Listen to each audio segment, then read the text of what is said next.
안녕하십니까. 김일학 교수입니다. 오늘은 참된 회개에 관한 그런 말씀을 가지고, 저번 말씀에 이어서 회개에 관한 중요한 내용들을, 계속해서, 말씀 드리도록 하겠습니다. 오늘도 여러분들의 마음문을 열어주시고 말씀을 통해서 주님의 뜻을 올바르게 깨닫게 되는 시간이 되기를 기대해 봅니다. 오직 하나님 말씀이 갖고 있는 진리만을 여러분들이 받아들이고 또 듣는 여러분들의 마음에도 성령께서 역사하셔서 삶이 되는 그런 삶이 변화되는 그런 은혜가 있기를 같은 마음으로 기대해 봅니다. 오늘날 우리의 신앙생활은 여러 가지로 참 어려운 점도 많고 혼란한 점도 참 많죠. 그러나 지금 우리는 말씀 앞에서 말이죠. 진리의 말씀 앞에서 우리가 침묵만을 지키고 있을 것인가, 아니면은 진리의 말씀을 담대하게 나아가서 외칠 것인가를 결단하고 선택해야 할 그런 아주 긴급한 그런 시대에 살고 있다는 점을 환기시켜 봅니다. 교회 안에는 평강이 없는데도 평강을 말하는 목사들로 넘쳐나고 있습니다. 목사들의 입술을 통해서 나오는 말들이 삶과 일치되지 않고 말씀과 일치되지 않고 화려하게 포장되어서 성도들을 미혹하고 왜곡된 말씀을 통해서 말이죠.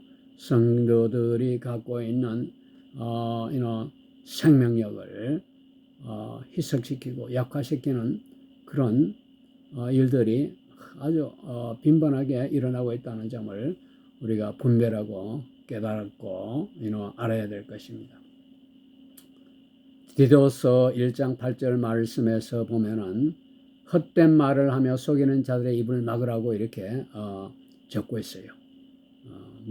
목회자들의 입술을 통해서 내뱉어지는 헛된 말과 이 속이는 자들의 입을 막으라고 하고 있습니다. 하나님의 뜻을 왜곡하고 복음을 희석시키며 말씀을 도구 삼아서 자신의 유익을 추구하는 이기적이고 탐욕적인 그런 목회자들을 향해서 입을 막으라고 합니다. 이것이 너무나 아주 단정적인 말입니까? 오늘날 우리 한국교회 주변의 교회들이 처한 현실은 이와 무관하다고 감히 말할 수 있습니까? 사도 바울은 갈라디아서 1장 10절 말씀에서 사람의 기쁨을 구하였다면은 자기는 그리스도의 종이 아니라고 이렇게 담대하게 선포하고 있습니다. 고린도전서 9장 27절 말씀에서도 보면은 사도 바울이 복음을 전파하고 나서도 말이죠. 자기 자신이 도리어 버림을 받을까 두려워한다라고 이야기를 하고 있습니다. 버림을 당한다는 히브리어 원어를 보면은 아도키모스라고 이렇게 적혀 있습니다. 아도키모스. 그 다음에 이제 찔림을 받다라는 원어를 보면은 카타니소라고 이렇게 적혀 있는데, 찔림을 받다는 말은 양심이 살아 있어서 양심이 살아 있기 때문에 일어나는 반응이지만은 돌아서면은 찔림이 말이죠. 양심의 찔림이 무뎌져서 양심이 죽게 된다는 이야기죠. 사도 바울이 말하는 또 다른 표현을 보면은 어찌할꼬라는 표현을 사도 바울이 또 하고 있습니다. 찔림을 받는다, 어찌할꼬. 이 어구는, 이 표현은 여러분들이 분별하고 신중하게 선택해야 될 그런 표현이 아닌가 합니다. 어찌할꼬, 사도 바울이 어찌할꼬라는 표현을 쓴 것은 진짜 그가 지니고 있는 믿음의 선포이고 선언이고 고백입니다. 어찌할꼬, 이런 고백이 우리 신앙생활 가운데 반드시 있어야 할 것입니다. 찔림을 받는다는 것은 일종의 선택의 문제겠죠. 찔림을 받고 변화되지 않는다면 시간이 지나면서 찔림을 받는 양심은 죽은 양심이 되어버리는 것이죠.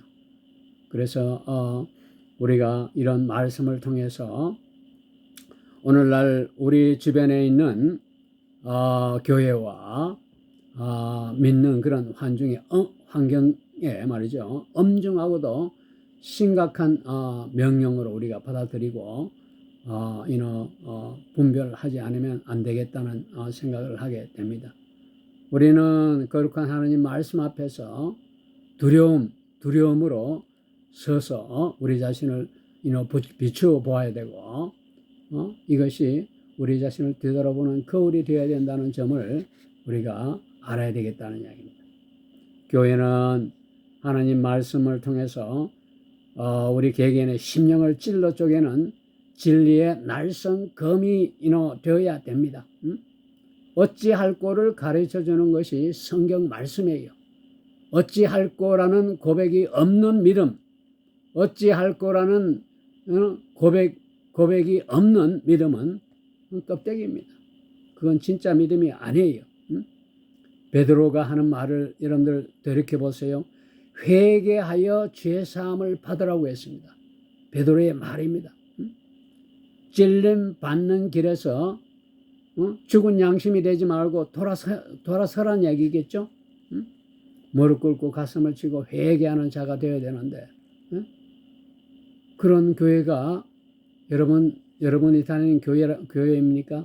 여러분들 한번 되돌아보면서 곰곰이 생각해 보세요. 그런데 오늘날 대부분의 교회에서는 이런 현상을 심령을 찔러 쪼개는 그런 진리에 날선검이 되는 말씀이 전달되고 있지 않고 그릇된 복음이 아주 판을 치고 있어요. 가슴을 치고 회개하는 그런 모습은 찾아보기가 더 힘듭니다. 그 이유가 무엇이라고 여러분들은 생각하세요? 교회가 교회다움을 잃어버린 이유는 하나님 말씀에 대한 진리의 말씀에 대한 두려움이 없기 때문입니다. 이걸 우리가 분명히 깨달아야 되겠다는 이야기입니다. 자, 저번 시간에 이어서 삶과 행동과 결단으로 이어지는 그런 회개의 말씀에 대해서 연관시켜서 말씀을 계속해서 한번 생각해 보기로 하죠. 하나님은 우리를 너무나 사랑하시는 그런 사랑의 하나님이십니다. 사랑의 하나님이신 하나님이 우리가 조그마한 죄를 범했다고 해서 우리를 벌하실 것인가 이런 생각을 해본 적이 있어요? 하나님이 사랑의 하나님이시라는 것은 굉장히 본질적인 그런 표현이죠. 그런 본질적인 말이 될 수가 있게 되죠. 그런데 하나님이 사랑이시다는 말에 우리의 믿음을 그냥 묻어버리면은 우리가 갖고 있는 믿음과 신앙은 일종의 의무인 것처럼 느껴질 뿐이지 그것이 진짜 하나님께로 향하는 그런 회복과 친밀함의 통로가 아님을 알 수가 있죠. 하지만 성경은 회개를 선택이 아닌 절대적으로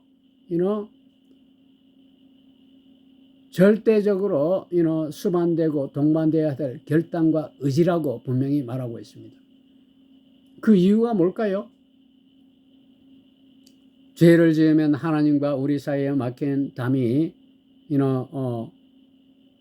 세워지고 하나님과의 관계를 끊어놓는 그 다리가 끊어져 버리고 통로가 막히게 되기 때문입니다. 이사야 59장 2절 말씀을 찾아보았습니다. 오직 너희 죄악이 너희와 너희 하나님 사이를 내었고 너희 죄가 그 얼굴을 가리워서 너희를 듣지 않게 함이라, 이렇게 적고 있습니다. 하나님은 우리를 끔찍히 사랑하시는 사랑의 하나님이신 것은 사실이지만은 동시에 하나님은 거룩하시고 전지전능하신 분이라는 사실을 우리가 알아야 되겠다는 얘기입니다. 하나님은 거룩하신 분이기 때문에 죄와 절대로 함께 하실 수 없습니다. 죄는 반드시 거룩하신 하나님 앞에서 심판을 받게 된다는 사실입니다. 그렇다면 우리는 어떻게 하나님 앞에 부끄러움 없이 담대하게 설 수가 있을까요? 이는 회개를 통해서만 가능합니다.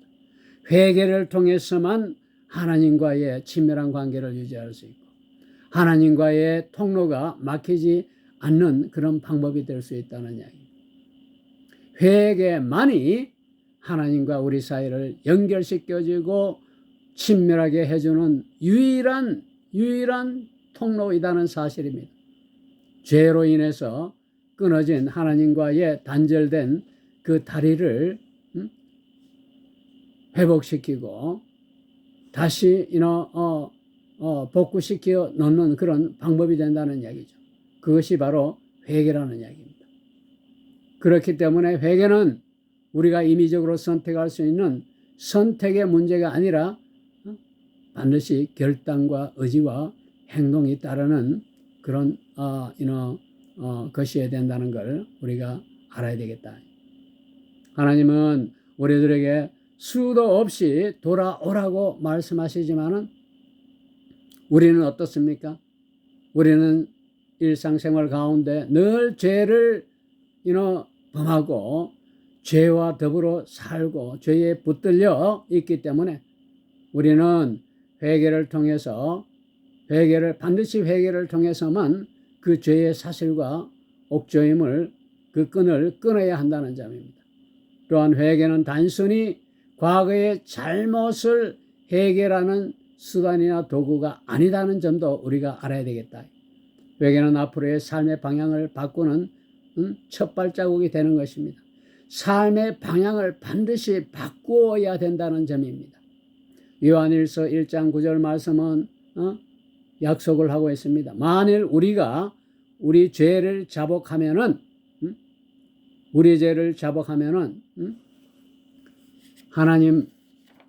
하나님은 신실하시고 의로우사 우리 죄를 사하시며 모든 불의에서 우리를 깨끗게 하실 것이요라고 이렇게 적고 있습니다.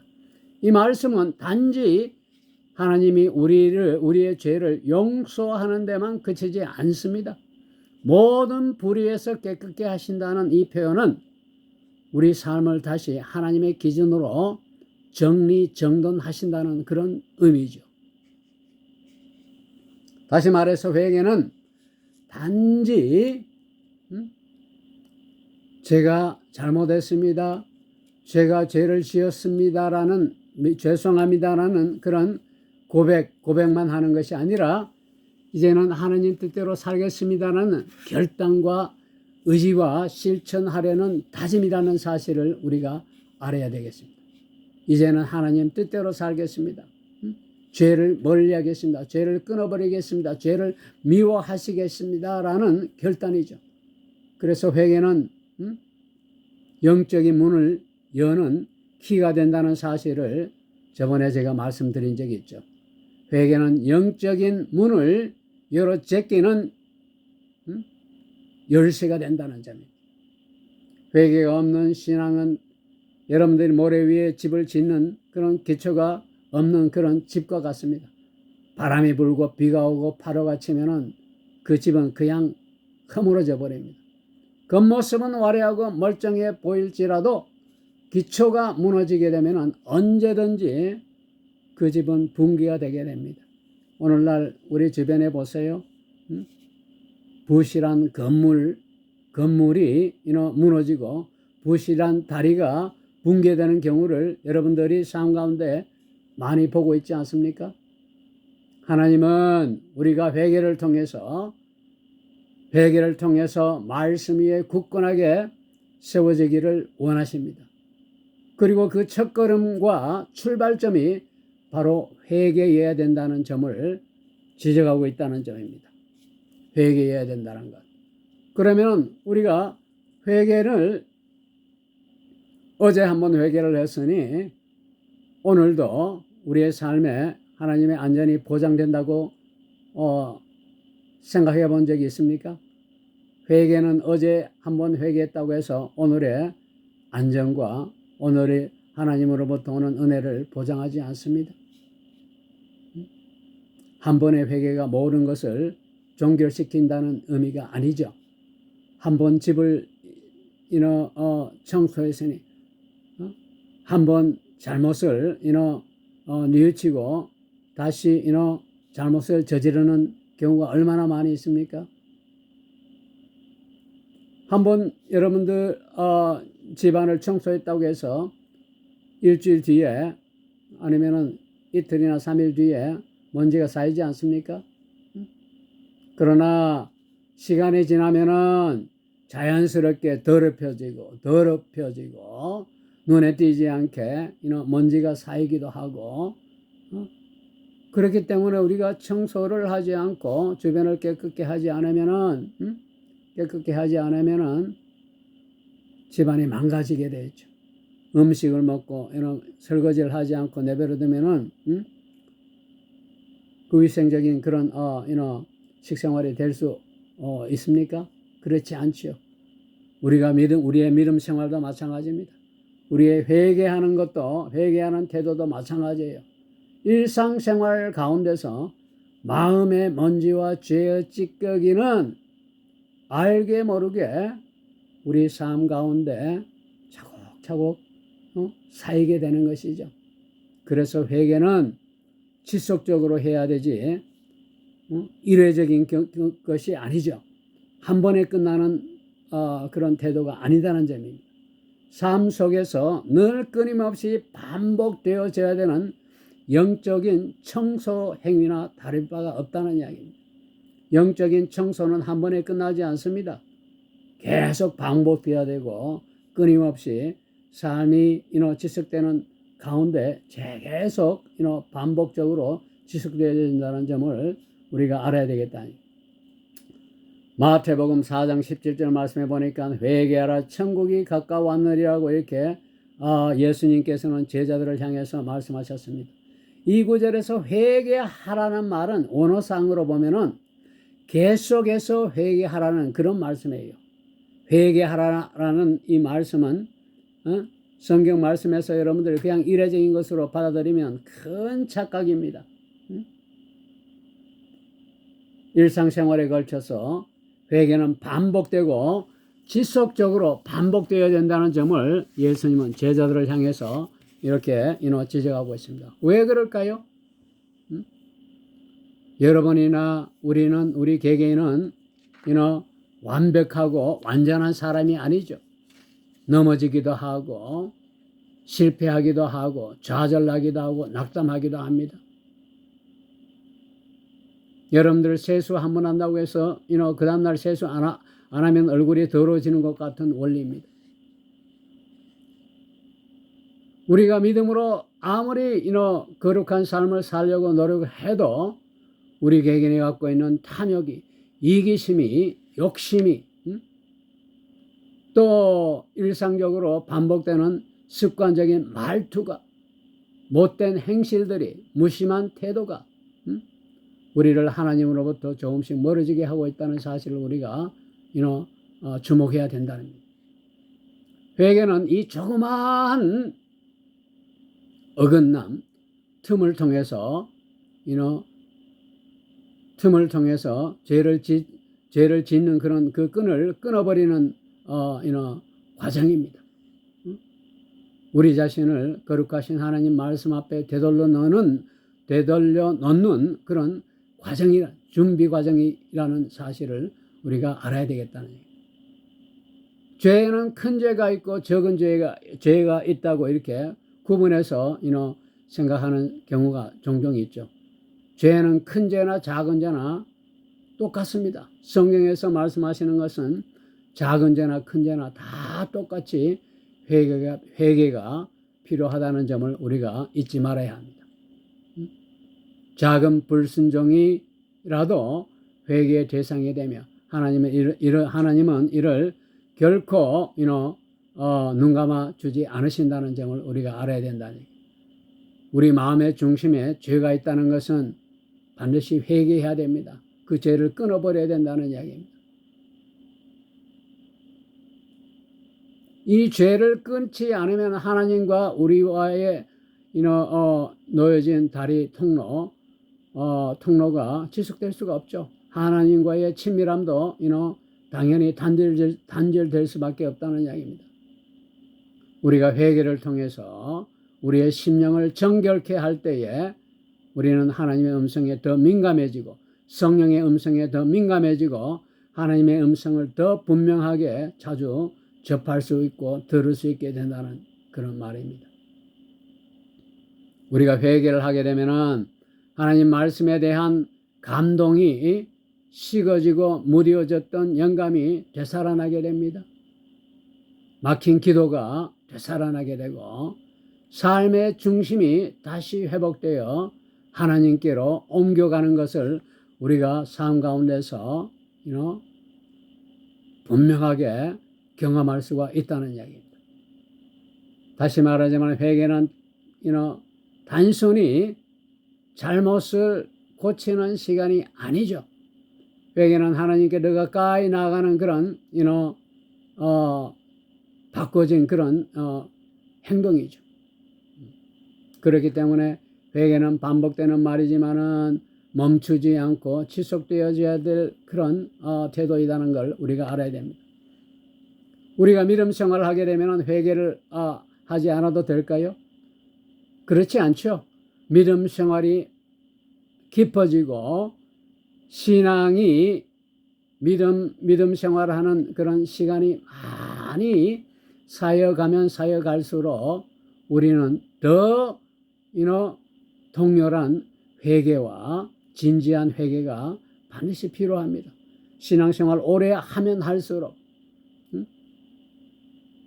장로의 직분을 갖고 권사의 직분을 갖고 집사의 안수 집사의 직분을 갖는 믿음 생활이 깊어지면 깊어질수록 우리는 더 하나님 말씀 앞에 우리 자신을 비춰보고 회개가 더 절실히 필요한 사실을 우리가 잊으면 안 된다는 이야기입니다.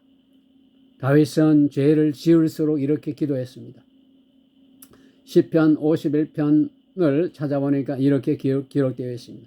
하나님이여 내 속에 정한 마음을 창조하시고 내 안에 정직한 영을 새롭게 하소서 이렇게 적고 있어요. 정한 마음을 창조하시고 내 영을 새롭게 하소서 이렇게 성경에 기록되고 있습니다.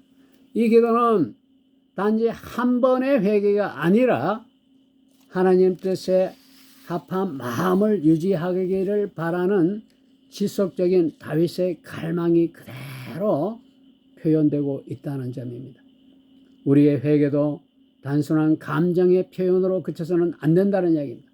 매일 일상의 삶 가운데 하나님을 더 깊이 만나기 위해서 우리는 회개를 하지 않으면 안 되겠다는 이야기입니다. 다시 말하자면 반복되는 말이지만은 회개는 순간적인 그런 감정이 아닙니다. 결단이라는 이야기입니다. 많은 사람들은 회개를 하면서 감정적인 눈물을 흘리기도 합니다. 그러나 진실한 회개는 마음이 찢어지는 듯한 그런 고통을 느끼고 가슴을 치고 통회하고 눈물을 흘리고 돌이켜 회개하고 변화된 그런 결단과 의지를 가질 때에만 진실한 진짜 회개가 된다는 사실을 우리가 알아야 되겠다는 얘기입니다. 성경이 말하는 회개의 본질은 시간과 때에 따라서 변화무쌍한 그런 감정에 머무르는 것이 아니라 결단으로 반드시 이어져야 된다는 사실을 우리가 알아야 되겠습니다. 참된 회개는 언제나 선택을 동반합니다. 어떤 선택을 택할까요? 어떤 경우에는 반복된 못된 행실들이 바뀌게 될 것이고, 잘못된 말들을 습관적으로 하던 말들이 그쳐지게 되기도 하고, 습관이 끊어지기도 하고, 태도가 바뀌어지는 경우를 우리가 진짜 회개를 통해서 볼 수가 있습니다. 감정은 변화무쌍하고 이례적이고 순간적이지만은 결단은 방향을 바꿈으로써 삶이 바꿔지는 그런 결과로 이어지는 것이죠. 에스겔서 18장 30절 말씀을 찾아보니까 하나님이 이렇게 말씀하고 계십니다. 나 주 여호와가 말하노라. 이스라엘 족속들아, 내가 너희 각 사람의 행한 대로 국문할지라. 너희는 돌이켜 회개하고 모든 죄에서 떠날지어다. 그리한즉 죄악이 너희를 패만케 아니한다라고 이렇게 적고 있습니다. 여기서 하나님은 감정적인 표현을 요구하는 것이 아닙니다. 하나님이 원하시는 것은 단호한 결단과 의지와 행동입니다. 돌이켜라, 떠나라, 그리하면 살리라. 아모스 선지자가 말한 것처럼 나를 찾으면, 내게 돌아오면 너희가 살리라, 이런 경고입니다. 이 말씀의 흐름을 보면은 회개라는 것은 의지를 따르는 실천적인 선택이라는 점을 분명히 지적하고 있어요. 하지만은 우리가 결단이라는 것은 완벽함을 뜻하는 것이 아니라는 점입니다. 우리는 앞서 말씀으로 우리가 나누었지만은 완벽한 인간이 아니고 불완전한 존재임을 우리가 알아야 됩니다. 하나님은 우리가 불완전한 존재임을 알고 있기 때문에 우리에게 완벽함을 요구하지 않습니다.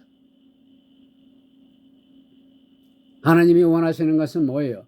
우리가 실패하고 실수하고 죄를 지어도 다시 일어설 줄 아는 사람이 되기를 원하는 그런 깨달음을 우리가 갖게 되기를 원한다는 사실입니다. 그래서 우리가 잘못 생각한 것은 회개하는 사람은 죄를 하나도 짓지 않는 완전한 사람이네, 완벽한 우리는 이렇게 착각하기 쉽다는 것입니다. 하나님은 그런 것을 원하는 것이 아닙니다. 우리 마음의 중심을 보고 우리의 태도를 보고 죄를 짓고 나서 우리의 태도가 어떻게 바뀌어지고 결단하고 죄를 미워하는지 그 중심을 본다는 이야기입니다.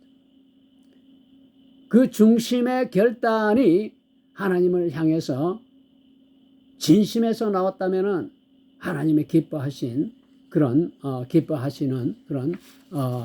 귀한 모습이라는 사실을 우리가 깨달을 수 있다는 이야기. 회개가 단순히 변화무쌍한 일시적인 그런 감정에만 머문다면은 어떤 우리가 처해 있는 환경과 그날의 분위기와 그 시간의 분위기와 상황에 따라서 마음이 변화무쌍해질 수 있다는 것이죠. 그러나 결단으로 옮겨진 회개는 삶의 흔적을 반드시 남긴다는 사실입니다. 그러니까 우리가 이 시간에 스스로 이렇게 한번 물어봐야 되겠죠. 여러분들은 어떤 삶의 결단을 가지고 회개를 하느냐, 이렇게 스스로 질문해 봐야 될 것입니다. 여러분들은 반복해서 죄를 짓고 있지 않는가 스스로 거울에 자기 자신을 비춰보아야 될 것입니다. 이런 질문을 스스로 던져보는 순간 회개는 주일 예배에 참석해서 예배의 한 부분으로 끝나는 것이 아니라 일상생활의 삶을 통해서 삶 전체가 변화하는 그런 변화임을 우리가 깨달을 수가 있다는 이야기입니다. 우리가 감정에다 머물다 보면은 하나님이 우리의 삶의 방향을 바꾸는데 도움을 줄 수가 없겠죠. 우리의 마음의 중심이 하나님을 향한 진심이 그 진심이 진짜임을 우리가 보여준다면은 하나님은 기꺼이 기뻐하시고 우리의 삶의 태도를 받아주실 것으로 생각하는 바입니다. 오늘 말씀을 통해서 여러분들이 진리를 깨닫고 말씀이 여러분 삶 가운데 뿌리를 내리고 열매를 맺기를 기대해 봅니다. 또 말씀을 삶 가운데 실천하고 주님의 뜻을 따라서 살아갈 수 있는 힘이 되었기를 기대해 봅니다. 자, 이 회개 말씀에 이어서 이 회개에 관한 말씀이 너무도 중요하기 때문에 이번 말씀에 또 그치지 않고 이후에 회개에 관해서 다시 한번 말씀을 증거하도록 하겠습니다. 그래서 여러분들이 이 말씀에 이어지는 회개 말씀 다시 한번 여러분들에게 업데이트 될 것이니 여러분들 기대하고 기다려 주시면 고맙겠습니다. 오늘 말씀은 여기서 마무리 짓도록 하고 다음 시간에 계속해서 회개에 관한 말씀을 나누기로 하겠습니다. 오늘 말씀은 여기서 맺도록 하겠습니다.